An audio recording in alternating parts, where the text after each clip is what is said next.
Alright guys, here's just another quick tip for you. I've got a Yamaha outboard behind me. This one happens to be a 90 horsepower made in 2005.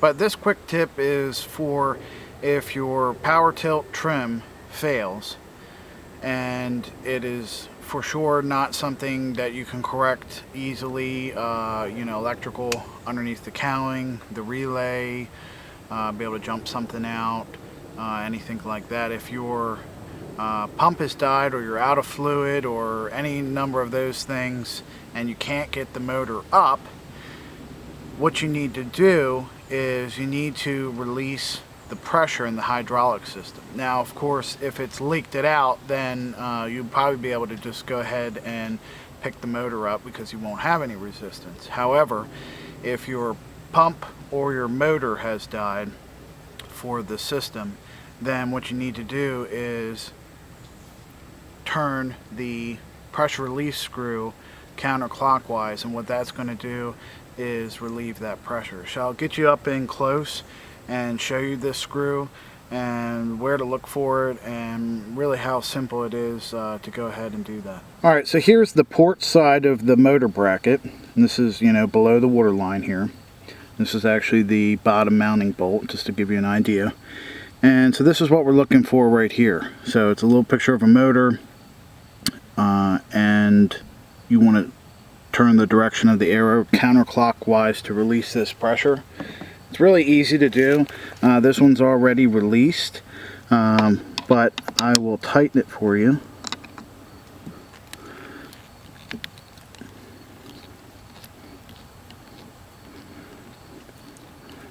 And then we can count the turns together.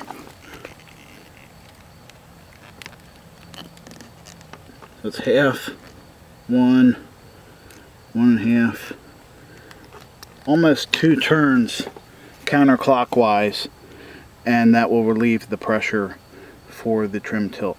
Now I do want to point out that even with that pressure released, you're going to have a very hard time getting this motor up if it's just a electric motor failure, because you're working against the resistance of that hydraulic cylinder.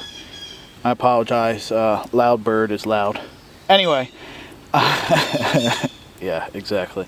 So my dad and I actually got up over top the motor cowling and pulled back, and he had to get in the water to pick up the skeg, and we had to do that to get it on the trailer to get it out to repair it.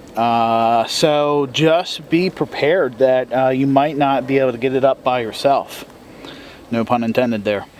And what I want to stress is once you have lifted it, and you're going to want to flip down the lock and be mindful where that is before you go ahead and you're struggling to have it picked up. And make sure it moves free. You can actually flip it back and forth with the motor all the way down, and just make sure that's free before you're struggling and trying to work on it. Alright, so I've already done some tests to prove that this motor is bad. You can replace individual components inside the motor, such as brushes, the armature, what have you. And in order to diagnose that, I did a few things. I checked voltage to the relay block, make sure it had supply voltage. I verified that the coil for the relay for both up and down was getting 12 volts.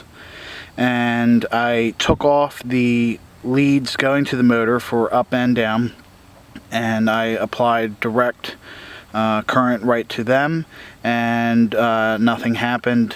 And I also ohmed out the windings in the motor, and I got super high resistance. And either it's burned up and it's not completely open circuit, or what's going on is the brushes could have water or buildup in between them and where they're contacting.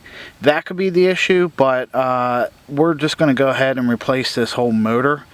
This motor, Yamaha wanted like $610. I found a replacement aftermarket for $109. So I will give you that information if you're interested. This is a little specific to this motor, but if you're interested, I can let you know. Now I want to point out that all of this oily residue here, it's actually not a leak at all. What I did was I pre-sprayed all of this with penetrant just to make it, you know, easy to get out. There's the mounting bolts for this motor down here, and this cover here is actually how you disassemble that electric motor.